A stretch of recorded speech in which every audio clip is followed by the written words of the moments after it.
Sometimes it's nice to know how you match up when it comes to retirement savings. Fidelity is one of the largest when it comes to the 401k side, and they always do a report each quarter to let you know really how things are going. So I want to share that with you to really just provide some insight for you to your savings comparative to others, as well as what things are looking like here. So if you look at this, though, you can oftentimes predict sometimes what could be happening in the future as well, though. And so Fidelity's Q2 2023 report just came out. Average account, retirement account balances increased for the third straight quarter, which makes sense, right? Because the market is up. The market continues to go up. So right this second, yes, things are going to increase. The average IRA balance in Q2 is $113,800. 401k is $112,400, and 403b is $102,400. Now, this doesn't break down ages on that, but at least, it gives you a base idea of something. It's like, well, hey, am I better than the averages out there when it comes to Fidelity? As I say, they're a large custodian, have a lot of 401k accounts here. And so if we look there at 401k account balance increased across every generation. Now, this is an interesting one to look at because if you're looking here, Q2 2022 for Gen Z, Millennial, and Gen X workers, Gen Z saw a 66% increase, Millennials saw a 24.5%, Gen X 14.5%, Boomers increased from Q2 22 by 6.3%. That's since Q2 of 2022 to 2023.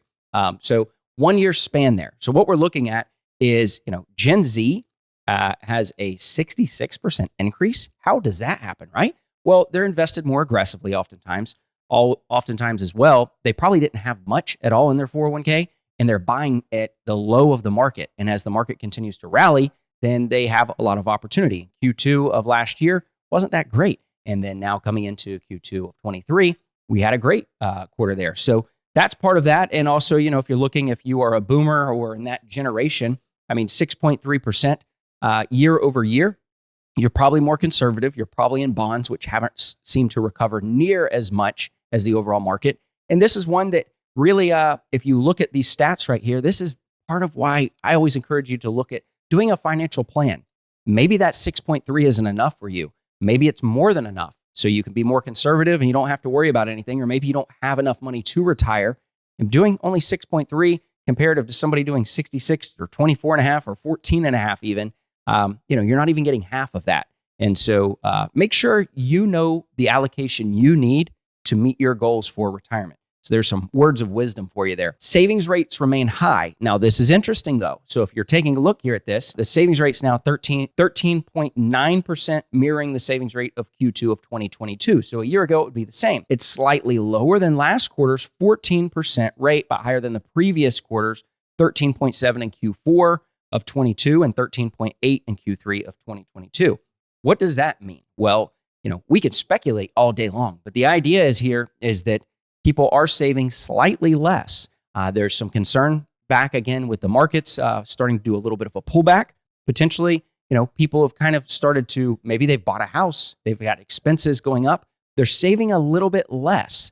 How far will that go? There's a lot of questions that come into play because there's some things in this article that really present some potential concerns. 43 million Americans are set to begin repaying student loans again in October. When that happens, they don't really know the impact of what that will look like, but it says right here that that many student loan borrowers have used the payment pause to focus on retirement savings, with 72% of student loan borrowers contributing at least 5% to their 401k, compared to only 63% prior to the pause. So will this affect the savings rates there? That's a question over the overall economy. How is this going to affect the entire economy as well? Because if people are trying to still save and pay on their student loans, they're probably not going to be able to afford to shop on Amazon every other day. So, consumer discretionary things that people are able to buy that they don't need to buy, are they going to be spending as much money? It's a big question that's out there. And so also, additionally, there's been a 5.8% percentage point decrease, in student loan borrowers with a loan out against their 401k during the pause, 13.1 compared to 18.9 previously. And so that tells me right there, so people have stopped taking out 401k loans as well. Maybe they're able to get by, everything's good right this second. What happens when this stops? Also, we've gotten so much money in 2020 and 21. The government handed out money like it was just, candy at a Halloween party. And so when it comes to that, what happens now? Now that people are starting to go through that money, savings, are starting to get depleted again. Consumer debt is ultra high again. What's going to happen is the real question here. And so looking at this, it says that 2 in 3 recent college graduates taking advantage of the federal student loan payment pause have no idea how they're going to start repaying their student loans once the emergency pause is lifted. Are they going to save for retirement or not? How's this going to affect our economy? That's what I really wanted to take away from the report, because it's not just that, hey, how are you doing comparative to others? It's, hey, what's on the horizon here? If people are already starting to possibly pull back on how much they're saving, hopefully they're planning for this. Or if they're not, though, how's it going to affect things? So this is the kind of stuff I like to just sometimes present and think through. Here's the data. Think about it. Get your wheels spinning a little bit. Don't go too crazy and do conspiracy theories on everything. But the fact is that we do need to think what could be on the horizon next. So that's some food for thought for you for today. If you want to talk to an advisor, you haven't done a financial plan, you want to figure things out for yourself, let us know. You can check us out, jazzwealth.com. We'd be happy to help you. Thanks for watching. If you want to watch more FinTips videos, click here. Be sure to like and subscribe also.